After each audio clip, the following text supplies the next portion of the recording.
no ride in public transportation. Our Paulo Barcelon tells us what else we need to know. Transportation Secretary Art Tugade issued a directive signed on Tuesday requiring passengers to present vaccination cards before they can board public transport vehicles within Metro Manila. Under Department Order 2022-001, only those fully vaccinated may be given tickets or board PUVs. They will be required to show their vaccination cards along with a government-issued ID. The agency says it's one way of curbing the rapid spread of COVID-19. Aim po ng DO nato, ng Department Order na ito ay maproteksyon po ang ating pampublikong transportasyon na huwag maging vector po ng pagtransmission ng ating ng Omicron variant. The order also gives certain exemptions to the unvaccinated, such as those with medical certificates proving that they have conditions that prohibit them from receiving a COVID shot, or those going out to buy essential goods and services, provided they have a barangay health pass or proof to justify why they need to go out. Some sectors, however, slam the policy. Bagong Alyansang Makabayan Secretary General Renato Reyes calls it illegal and absurd, saying the policy would even prevent the unvaccinated from going to inoculation sites. Kabataan Party List President Raul Manuel says it also adds to a growing list of denials for the unvaccinated, from work, pay, and even going outside. The Transportation Department defends its new directive, saying it's not discriminatory. Sa ating Bill of Rights, what is protected po is the right to travel. We are not limiting the travel of the commuters. What we are merely limiting is the use of the public transport. Pwede naman po silang bumiyahe sa kanilang sarili pong hindi lang nga po sa pampublikong sasakyan. But for commuters, masaya naman po na nalulungkot kasi po masaya po kasi protected ka po pag sumasakay ka kasi fully vaccine po yung mga pinapasakay. Pero po malungkot naman po dahil dun sa mga hindi po fully vaccinated, parang hindi po din valid. Kasi minsan po, may reason din po kung bakit sila hindi na fully vaccine. Ganun. Para po sa safety ng lahat, I guess, it's okay lang din naman po na may vaccine policy. Parang kalahati, pabor, kalahati hindi. Kasi paano naman yung ibang, parang may discrimination din eh. Paano yung mga ayaw magpabakuna? Pero in general, kung ako tatanungin, gusto ko yung may vaccine. Transport officials say the guidelines will take effect on Monday, with drivers and operators facing penalties if caught taking in unvaccinated passengers. Paulo Barcelon, CNN Philippines. Authorities in the provinces are also working to curb the spread of the coronavirus by imposing restrictions on the unvaccinated. In Albay, the provincial government bans the unvaccinated from taking public transportation, and in indoor and al fresco dining, hotels, country clubs, and on leisure trips, among others. Unvaccinated children below 12 are not allowed in malls. However, those unvaccinated going to work must present a negative RT-PCR test result every 2 weeks. Otherwise, they will not be allowed to leave their homes. In Aklan, 2 vaccination areas are now jam-packed with people waiting or wanting to get a COVID-19 shot. A local order requires establishments and venues to only allow fully vaccinated people. Minors are not allowed to leave home except for medical reasons. And in Eastern Visayas, a no vaccination, no entry policy is now in effect in some local governments and business establishments. These include the cities of Ormoc and Borongan. The regional IATF supports the policy, saying it will encourage more people to get vaccinated. We're seeing an all-time high of active COVID-19 cases. The health department reports there are now over 208,000 people currently sick with COVID-19. This number still excludes data from 11 testing laboratories. An additional 32,246 people contracted the virus. That is the second biggest increase in infections. The positivity rate is also the second highest at 45.7%. Now, this means 4 out of 10 people tested turn out positive for COVID-19. Meanwhile, 144 more people died and over 5,000 others recovered. Health Chief Francisco Duque believes the country could still be in the acceleration phase of the virus surge. He explains more people are expected to test positive for COVID-19. He's hoping, however, the surge caused by the Omicron variant will be over in a matter of weeks, just like what happened in South Africa. Duque, meanwhile, notes health officials are beginning to see COVID-19 spikes in regions close to Metro Manila, such as Calabarzon, Central Luzon, Ilocos Region, and Cagayan Valley. Duque urges regional health directors and local governments in these areas to be more aggressive in their vaccination efforts.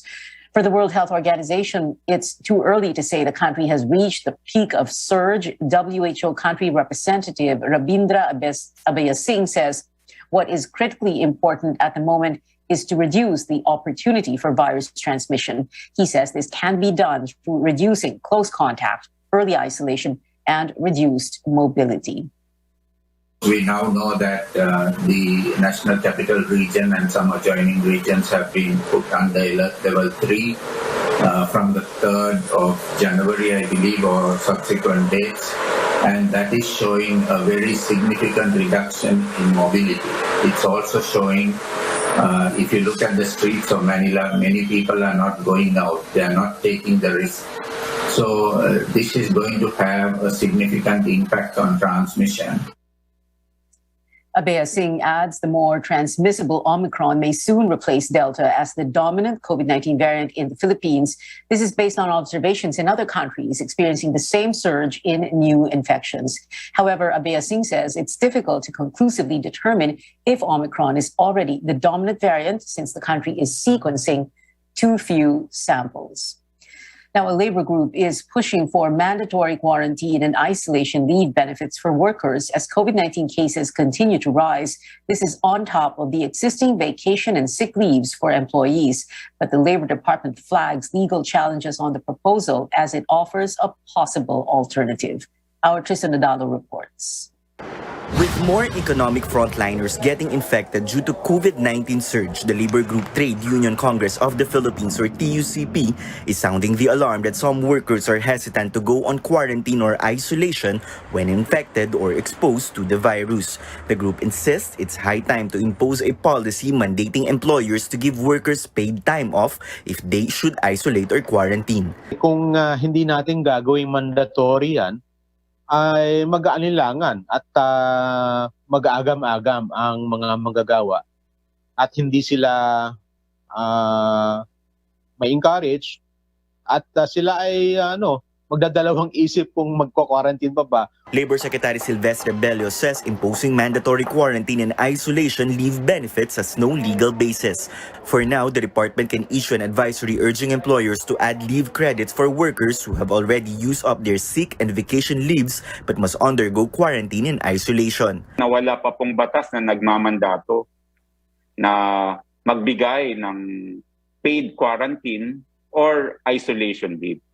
Pero meron po tayong mga katumbas pong benepisyo na ibinibigay po ng SSS at ng ECC para po dun sa mga empleyadong required to undergo quarantine. Ang commitment po ng DOL ay isang labor advisory para linawin yung mga patakaran o i-clarify yung patakaran sa pagbabayad po ng isolation and quarantine leave. As far as the Employers Confederation of the Philippines, or ECOP, is concerned, the proposal to make isolation and quarantine paid leaves mandatory is fair. The group, however, expresses concern on how small businesses can cope with this additional expenses. Ang problemahin natin yung hindi naman namin mga members to, pero they are 65% of the employees, yung mga micro. Opo. Yung paano gagawin natin doon? Wala namang pambayad. Baka naman kailangan i-assist talaga ng gobyerno yan. Some workers urge the government to reconsider the proposal in order to keep their workplaces and their families safe. Pabor po. Basta babayaran, sir. Basta babayaran ng employer. Wala namang problema din eh. Tsaka hindi delay yung bayad. Kasi kailangan ng tao ng pera. Kung compensated naman ang mga manggagawa na i-quarantine, that will be good. Hindi naman maapektuhan ng income nila na pwede nilang i-provide sa family nila. Workers from the food, retail, manufacturing, airline, and tourism industries are expected to benefit from the TUCP plan. But how micro and small businesses will be affected by the proposal is another thing, as this may lead to problems in terms of manpower, flexible work arrangement setups, and additional costs. Tristan Nadalo, CNN Philippines. Health advocates say the government appears to have given up on the current situation with its policy shift on addressing the COVID-19 surge. Dr. Joshua San Pedro of the Coalition for People's Right to Health explains, instead of listening to calls to have free mass testing and strong contact tracing, the health department is now focusing on community management and isolation. He adds people exhibiting COVID-19 symptoms are now relying on over-the-counter medicines because they cannot afford to pay for antigen or RT-PCR tests, while those who are asymptomatic maintain their regular activities and may be unwittingly spreading the virus. Meanwhile, Dr. Eleanor Hara of Shape Up to Defeat COVID-19 says she is dismayed that testing only reached 73,000 at the height of the Omicron surge, when the health department's testing target is 100,000 people per day. She adds as many as 28 provinces still have no testing laboratories. Hindi nakikinig ang pamahalaan ito sa atin. Hindi siya nakikinig, arrogante siya. Ayaw niyang pakinggan ng mga tao at pilit sinasabi na tayo ang kailangan may gawin para mabago ang pandemya, masugpo ang pandemya. Health Secretary Francisco Duque earlier said mass testing is expensive as the government will spend at least 12 billion pesos per month to test 200,000 people per day. But Ibon Foundation says the government has the money and it only needs to prioritize public health in this time of a pandemic. The group suggests realigning intelligence funds from the Office of the President and budget for infrastructure to health, as well as renegotiating the country's debt service from official creditors. Up ahead on Newsnight, the Commission on Elections rejects calls to reopen the filing of the certificates of candidacy and to postpone the polls. We'll have that and other election-related updates after the break. And some BTS fans are heartbroken after this product ran out of stock in less than a minute. You're watching CNN Philippines. Back after a quick break.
Pandemic, serving others is the best. Sa pagtutulungan, patuloy ang ating laban sa buhay. Kaya dapat always healthy. With proper diet, exercise, and MX3 coffee mix to ignite my day. Hi guys! Lagi akong focused, active, at extraordinary. Because the most important things in life deserve nothing less. MX3 coffee mix, my choice.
Welcome back to Newsnight, where we go above and beyond the headlines. The National Privacy Commission steps in to look into the reported hacking on the servers of the Commission on Elections as the poll body continues to cast doubt on the supposed breach. Melissa Lopez joins us live for more details. Mel? That's right, Pia. The National Privacy Commission has sent summons for a clarificatory hearing to officials of both COMELEC and Manila Bulletin to discuss the alleged hacking incident involving the poll body servers, something poll executives now deny. Privacy Commissioner John Henry Naga says the hearing will be held on January 25th via teleconference and ordered COMELEC to prepare its own comprehensive report on the supposed hacking days before the session. COMELEC was initially reluctant to confirm the claims made by the newspaper report, but now says the hacking was unlikely. During last night's Politics as Usual here on CNN Philippines, COMELEC Chairman Sherif Abbas said that the supposed breach appears to be fake news as no information has been uploaded to their system yet.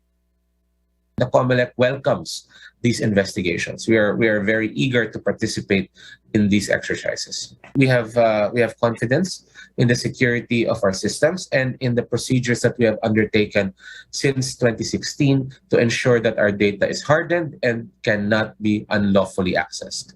As far as the COMELEC is concerned, confident kami na walang na-hack sa amin. No? Walang na-hack sa amin. Pero, gayon pa man, gusto natin malaman saan ang gagaling itong storya na to. Wala pa naman po tayong final na data para i-configure. Kasi January 15 pa kami mag-configure ng mga data namin na ipapasok sa system ng VCM. So sa ngayon, Ms. Pia, sure ako na walang hacking na nangyari. COMELEC spokesman James Jimenez adds the team of Manila Bulletin tech editor Art Samaniego presented 2 screenshots to him as supposed proof of the hack, a network diagram with no context and a supposed page from a PDF document of clustered precincts. He clarifies the data from that team, which claims to be voter data from precincts in Las Piñas, were wrong. Jimenez says the poll body has sought the help of the National Bureau of Investigation to assist in the validation process, but says he's confident that the COMELEC was not hacked, unlike in 2016 when the poll body admitted to a massive privacy breach involving the personal data of millions of registered voters. Pia? Mel, and how is this going to affect COMELEC's preparations for May 2022? Yes, Pia, actually, COMELEC says their preparations for the May 9 polls is continuing with barely 4 months to go. The commissioners also resolved several issues today. They unanimously rejected the request of PDP Laban Wing President Alfonso Cusi to reopen the filing of certificates of candidacy and postpone the printing of ballots. COMELEC says the timeline for preparations had been set in time for the voting day. It cannot be adjusted just to accommodate Cusi's plea. All commissioners, including newly appointed poll executive Ray Bulay, also voted against a separate petition to postpone the elections to 2025, citing the ongoing pandemic. The poll body is expected to finalize the design of the 2022 ballots and release the final list of candidates on Saturday, January 15th. Then begin ballot printing next week. Back to you. Mel, multiple cases filed or blocking former Senator Bongbong Marcos's presidential bid. Will this affect the list of candidates on the ballot? Pia, actually, COMELEC can proceed with the printing of ballots even without waiting for the results or the decisions on these cases. Chairman Sherif Abbas although said last night that both the first and second divisions are preparing the resolutions on various cases, either to cancel the certificate of candidacy of Marcos as well as to disqualify him from the race. Commissioner Antonio Co earlier explained that unless it's already the COMELEC and Bank which rejected or ruled against Marcos, his name will still appear on the ballot. And so far, we have 10 presidential candidates, 9 for vice president, 64 for the Senate, and 177 party list groups.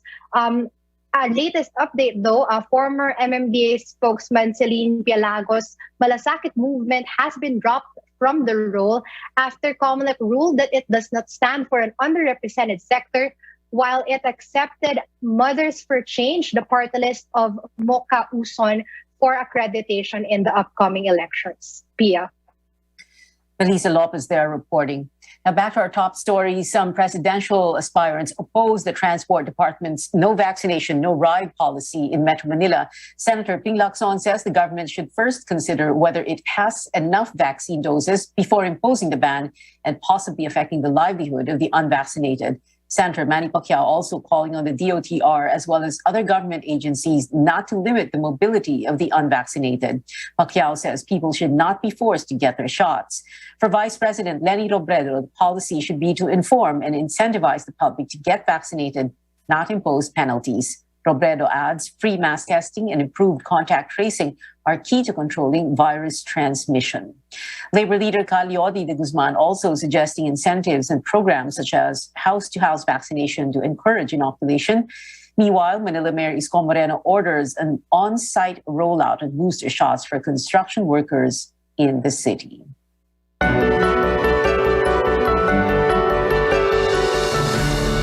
The government looks to begin the vaccination of children aged 5 to 11 years old by next month. That is according to vaccine czar Carlito Galvez, who says the reformulated Pfizer doses for the age group are expected to arrive in the country by the end of the month, January.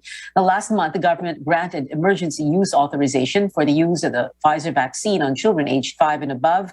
Galvez also notes the country eyes to begin inoculating children 4 years old and below in April, pending the amendment of the emergency use applications of vaccine manufacturers. World headlines now. China rolls out more restrictions in major areas in a bid to curb the spread of the Omicron variant and return to its zero COVID status. Omicron outbreaks from the northern city of Tianjin have spread to parts of Henan province, prompting mass testing and lockdowns. Officials also suspended bus and train trips from Tianjin to nearby Beijing. The Chinese capital will host the Winter Olympics on February 4. Over in Europe, half of the continent's population may find themselves sick with the highly infectious variant in a matter of weeks. The World Health Organization says Omicron has been a tidal wave sweeping across Europe on top of another contagious variant, Delta, which it had already managed. At this rate, the Institute for Health Metrics and Evaluation forecasts that more than 50% of the population in the region will be infected with Omicron in the next 6 to 8 weeks. In the United States, Omicron also spreading at an unprecedented rate. The nation's top health expert, Dr. Anthony Fauci, says it's likely just about everybody will be exposed to the variant. But Fauci adds the fully immunized and those with boosters will fare better, as the unvaccinated will get the brunt or bear the brunt of Omicron's severity. 1 in 5 eligible Americans are not inoculated. COVID-19 hospitalizations hitting record highs for both adults and children in the United States. This is putting more pressure on a healthcare system already strained because of staff shortages. CNN's Chris Wen has more.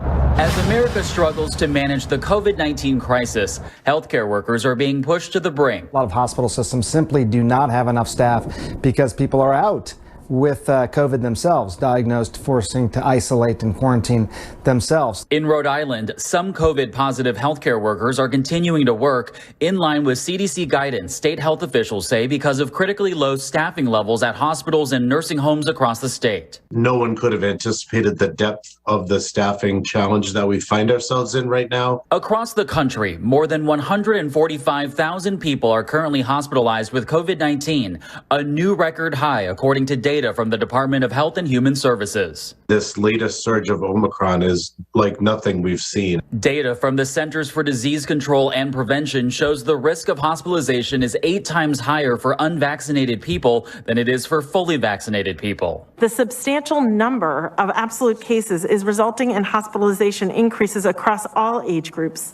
including children aged 0 to 4. This comes as federal officials drive a familiar point, urging the public to get vaccinated or boosted as soon as possible. The emergence of the Omicron variant again emphasizes the importance of vaccinations and boosters, which decrease the risk of infection, severe disease, and death caused by COVID-19. In Washington, I'm Chris Wen.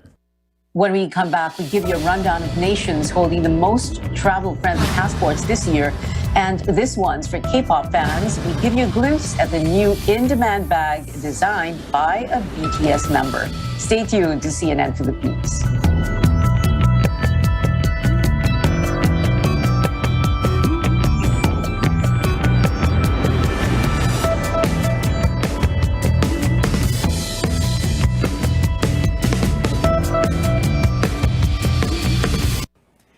Every night, we take a hard look at the stories and provide you with multiple points of view from here and around the world.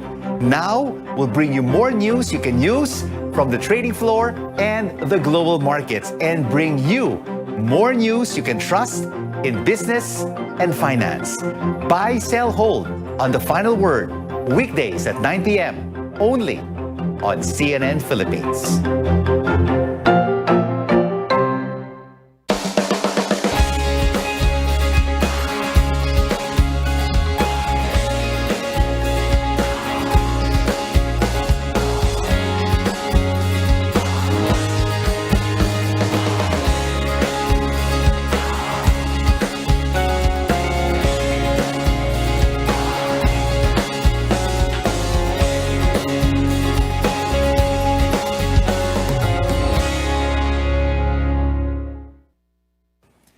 Every night, we take a hard look at the stories and provide you with multiple points of view from here and around the world.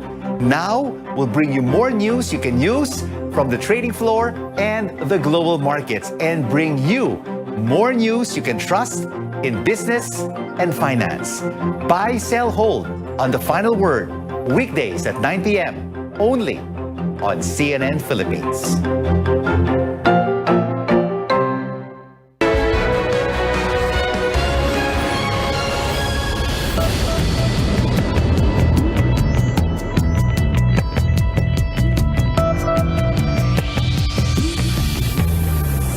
Welcome back to CNN Philippines. Which passports can get to most places around the world without a visa this 2022? The Henley Passport Index says top 5 countries opens travel to nearly 200 destinations visa-free. Japan and Singapore top the list with 192 places. The Philippines is at 77th place with 66 destinations.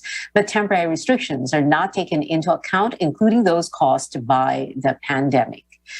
Meanwhile, some BTS fans are facing heartbreak after a much sought-after commodity got sold out. And no, we're not talking about the concert tickets. It is this nude Boston bag designed by vocalist V. It went on sale yesterday, with fans saying stocks ran out online within seconds. Broadway star Lea Salonga tweeted her disappointment over not getting to buy her own bag, saying she's going to cry in a corner over the heartbreak. Now, this year's Oscars marks the return to an old tradition. We get the details from CNN's David Daniel in tonight's Hollywood Minute. This year's Academy Awards show will have something it's lacked the last few years, a host. ABC has announced the March 27th ceremony will be the first with a host since 2018, when Jimmy Kimmel took the Oscars stage. No word who this year's host will be. Everything okay? Ever since we moved into this house, my mind is flooded. We all have writer's block. This is not just a creepy rock and roll house. It allows spiritual entities to cross into our world. Oh my God! Here's a look at the first trailer for Studio 666, about Foo Fighters moving into a spooky mansion to record what could turn out to be their last album. The band plays themselves in the musical horror comedy, which opens in theaters February 25th. In Hollywood, I'm David Daniel. And before we go, a safety reminder as COVID-19 cases continue to go up, to keep abiding by health protocols. Make sure to wear your mask, double mask, medical mask under, cloth mask on top, practice physical distancing. If you experience COVID-19 symptoms, cancel any travel plans and isolate. Prevent more infections by staying home and getting tested. Let's work together to curb this health crisis. And that is it for tonight. I'm Pia Ontiveros for Newsnight, where we go above and beyond the headlines.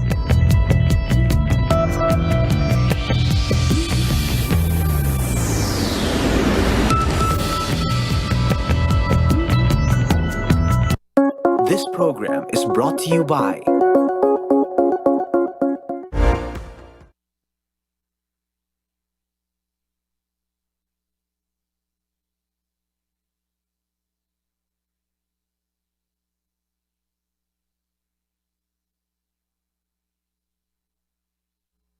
DYKB Bacolod, mas pinalawak, mas pinalakas.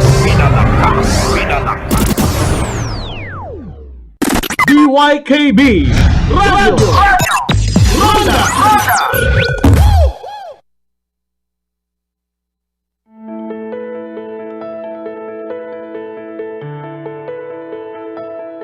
Since the onset of the pandemic, health experts have constantly reminded us to boost our immune system to fight COVID-19. But what really is our immune system? How does it work to protect the body from viruses like COVID-19 and other types of outside invaders that can harm our bodies? On the program today, we'll explain how the immune system works and its many parts. We'll also talk about practical ways to boost it. I'm Dr. Freddy Gomez, and this is MedTalk Health Talk, only on CNN Philippines.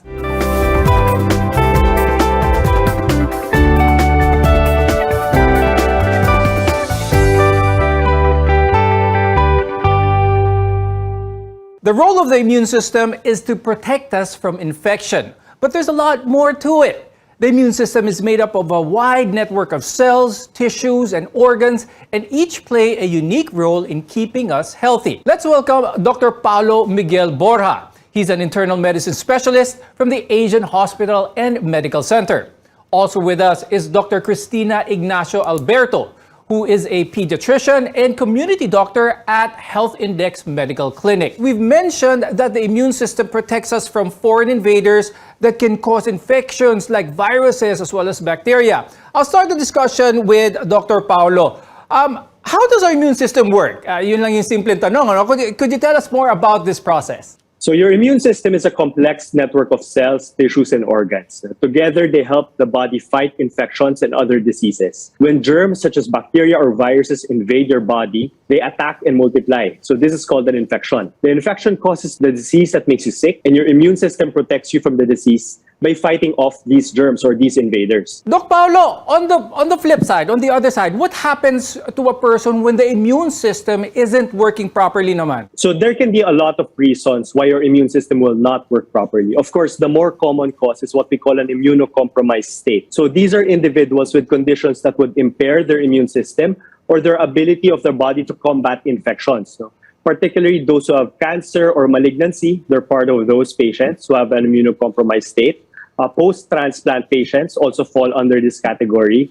Those with certain genetic disorders fall under this as well. Those who are taking immunosuppressive medications, such as high-dose steroids, and patients with AIDS, of course, they are considered to have an immunocompromised state. No?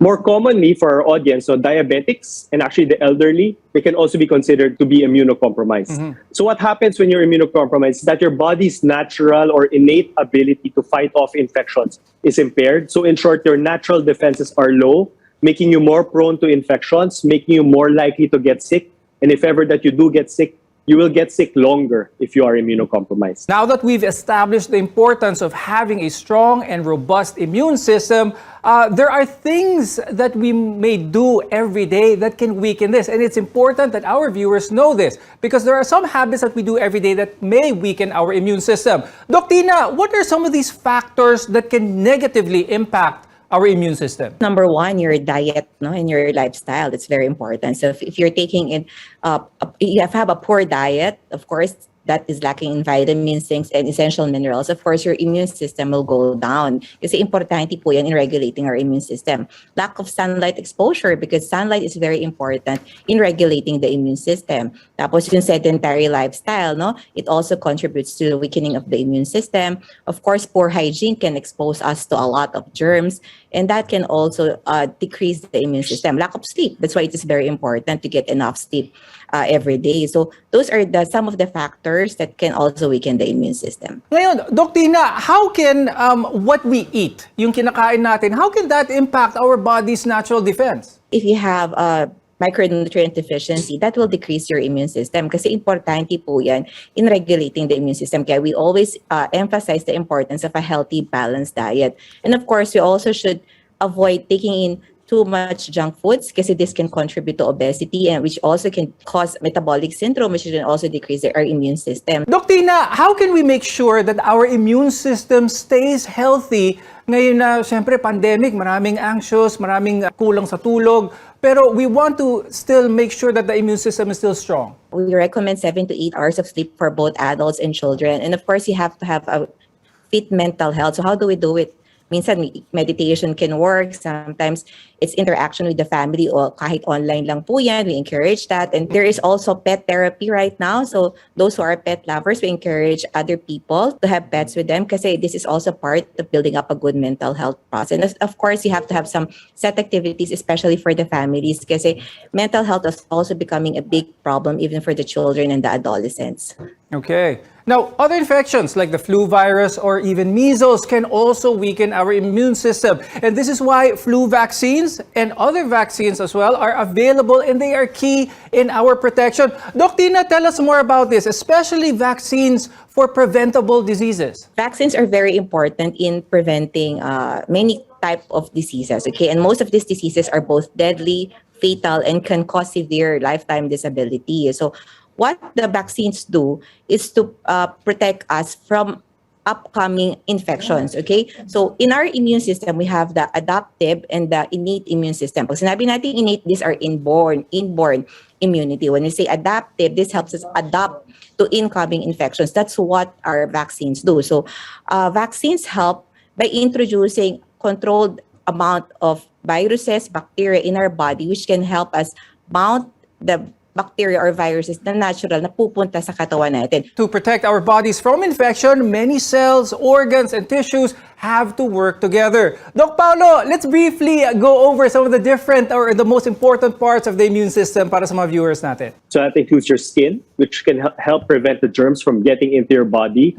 your mucous membranes, which are moist, inner linings, such as your organs, body cavities. All of these are also part of your immune system, actually.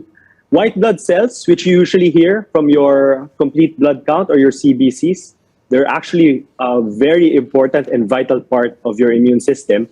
And other organs and tissues in the lymph system, such as your thymus, spleen, tonsils, which you thought before really didn't have any function, they're actually functioning as part of your immune system. So how does it work exactly? So your immune system defends your body against substances that it sees as harmful or foreign. So these substances are called antigens. So they may be germs, such as I mentioned, such as bacteria, viruses. They can be chemicals or toxins. And even up to a certain point, even sunburn or radiation can also be antigens as well. When it comes to the immune system, a lot of people may think that antibodies are the key. Pero ang antibodies lang bang importante pagdating sa immune system, Doc Paulo? The antibodies are actually the terminal or the final product from a well-working immune system. Before you get to produce that antibodies, like I said, it has to go through a cascade of processes before you're able to produce that final product of the antibody. The antibody acts as the final product and acts as a memory cell. It gives protection for future infections. Like the term itself, memory cell. So once your body is able to produce antibodies or memory cells, it will be able to produce a immune response when it's exposed next time to these triggers. A lot of the major factors, like I said, would be those that would detect the antigens. So that would be your white blood cells. Those would be your other cells within your immune system. Your receptor cells. Those will be able to identify the antigen first, which is also very crucial. Identifying that something is harmful in your body is definitely key before you get to produce the antigen, before you get to trigger the cascade. Yes. So there are a lot of different, really important parts of the immune system other than antibodies. When we return, we'll talk more about the other parts that make up our immune system and why they're so important in keeping us healthy. And later on in the show, we'll give you practical tips on how you can boost it. Your health is our mission here on MedTalk Health Talk. You're watching CNN Philippines.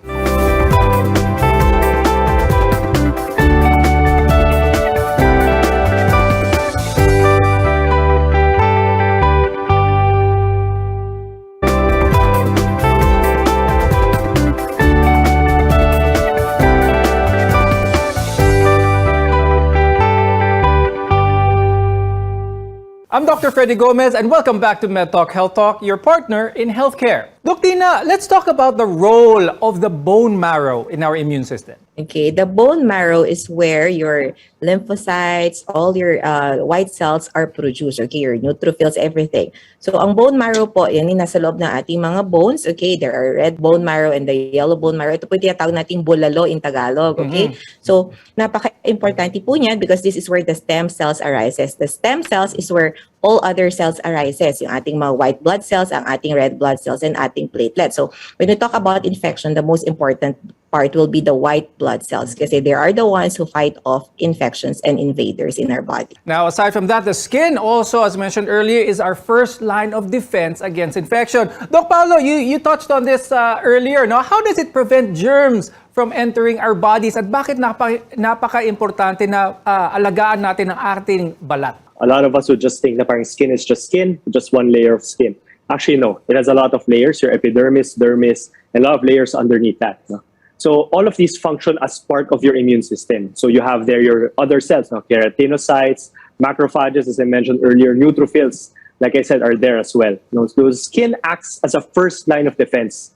So skin against protecting invading organisms. So aside from being a physical barrier or that level of protection, the skin as an organ can also produce an adaptive response to protect the body against, for example, ultraviolet radiation, sunburns, which can expose or damage the skin and then let the viruses and bacteria in. When they think of bacteria, you would usually think of harmful organisms that enter our body. Actually, we have a lot of good bacteria too, especially in our gut, in other parts of our body as well, and they're essential in keeping our immune system robust. Doc Paolo, can you explain this? Could you talk about this a little bit further? It actually becomes sort of like a vaccine effect for the body. No?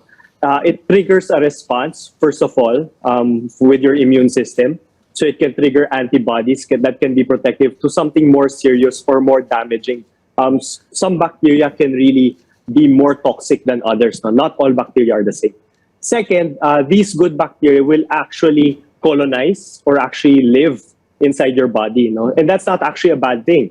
No, because space in your body is also limited. No? So if there's good bacteria residing in the lining of some organs, good bacteria meaning they're harmless, they're not really causing any disease, any infection, any active infection in your body, then that's actually a good thing because the bad bacteria will have will run out of places to live or colonize into as long as that good bacteria is there and as long as their colonies are intact. Autoimmune disorders are commonly known to affect our immune system, and there are dozens of autoimmune disorders today, like rheumatoid arthritis and even type 1 diabetes.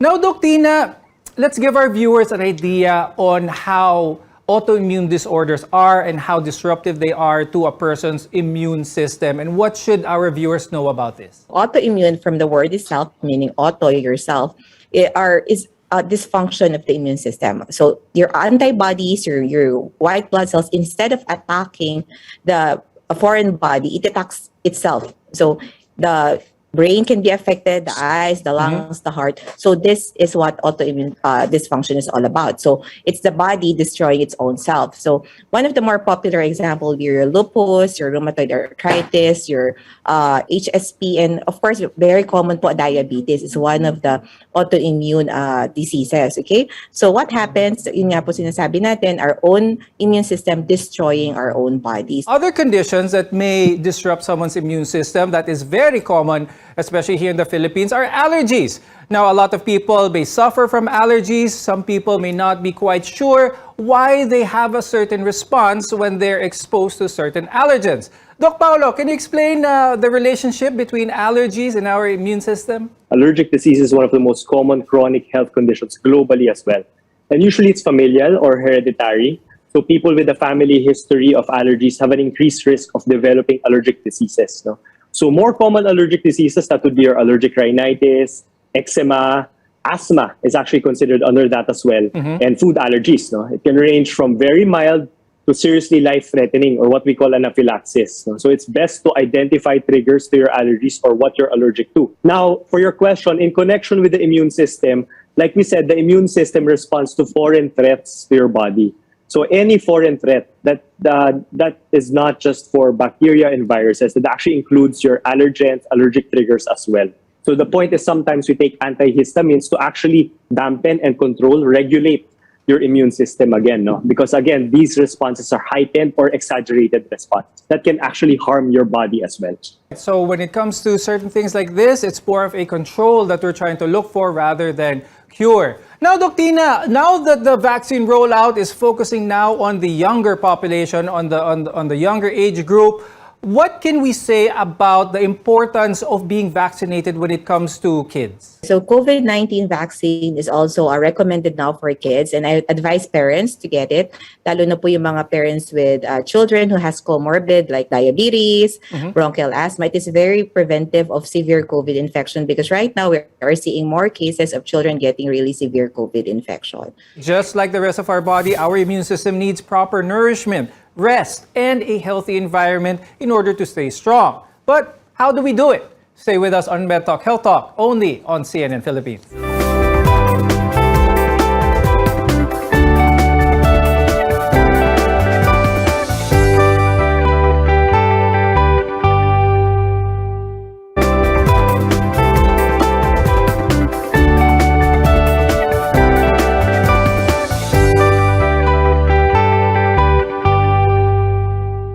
I'm Dr. Freddy Gomez, and this is MedTalk Health Talk on CNN Philippines, where caring is our calling. Doc Tina, can you share with us some tips in order for our viewers to maintain a healthy immune system? Of course, number one, part of healthy living is, of course, daily sunlight exposure, but we also have to be careful kasi nga sabi ni Dr. Paulo, excessive sunlight exposure can also be harmful to the immune system. Number two, get enough rest and sleep. Number three, eat a healthy diet. And of course, you have to have an active, healthy lifestyle. Avoid being sedentary. And of course, for some parents, it's also important to consider or to always pay importance to your mental health because mental health also affects our immune system. Okay, your stressors can decrease your immune response to infection. Doc Paulo, when it comes to managing stress levels and all this, are supplements affecting our immune system, or are there more simpler ways to boost our own health? There are a lot of antioxidant supplements that you see. And as long as they are FDA approved and has undergone clinical trials, we definitely recommend them. No? Antioxidants help in cleaning out the debris in your body. So your body cells, on a cellular level, they undergo a lot of processes for it to function well. No? That includes your immune system as well. No? So there are a lot of debris in your body left behind by these processes that can actually hamper your immune system. So it's best to get rid of these debris, and taking antioxidants is one way of doing that, whether it be exogenous or from food sources or from the dietary supplements that are available commercially. Now, when we're talking about stress is actually never 100% purely psychological. A lot of people would say that stress is just in your head, it doesn't affect your body or doesn't make you sick. Actually, that's not correct. Whenever you're stressed, whether it be physical or emotional, you get to have increased blood pressure, increased heart rate. You can also have gastrointestinal issues or digestive problems. So that can also dampen or suppress your immune system. But Doc Paulo, what is it exactly about stress that causes all of these bad things in our body to happen? Because sometimes having a little stress is actually okay for our body. It makes us more productive, but too much of it can make it bad. What exactly is it about too much stress that causes all of these bad things to happen? Sometimes we stress our body to a point that in forms of exercise, in forms of mental exercises, that's always good because it actually triggers your cells to undergo the processes, your metabolism, to be fixed correctly. However, too much stress can cause the release of the hormone corticosteroids in your body. This is actually your endogenous steroids. And it can dampen your immune system. It can raise your heart rate. It can do a lot of damage in the other organs, not just cardiac. Now, Doc Tina, I'd like to talk about mga toxins naman. Ano yung mga guaranteed na pangpababa ng immune systems on the toxins that people take? Could certain bad habits that people do create these harmful toxins in our body? Exposure to cigarette smoking increases the chances of autoimmune diseases. So please do not expose our children. And of course, to those who are really smoking, stop or quit smoking. Okay. So there are also some, we have to be very careful of what we give to our children and what we take in, because there are some food that can cause autoimmune diseases. Like there are tartrazines or food coloring and other substances in our food that can cause autoimmune diseases and cause dysregulation in our immune system. So as much as possible, we try to eat healthy, eat natural, avoid junk foods, and exposing ourselves to other substances that can harm. Even mga cleaning products, we really have to be very particular about it. I'd like to thank our guests for joining us today, internal medicine specialist Dr. Paulo Miguel Borja and pediatrician Dr. Cristina Ignacio Alberto. I'm Dr. Freddy Gomez, and thank you for watching MedTalk Health Talk on CNN Philippines. We'll see you again next time.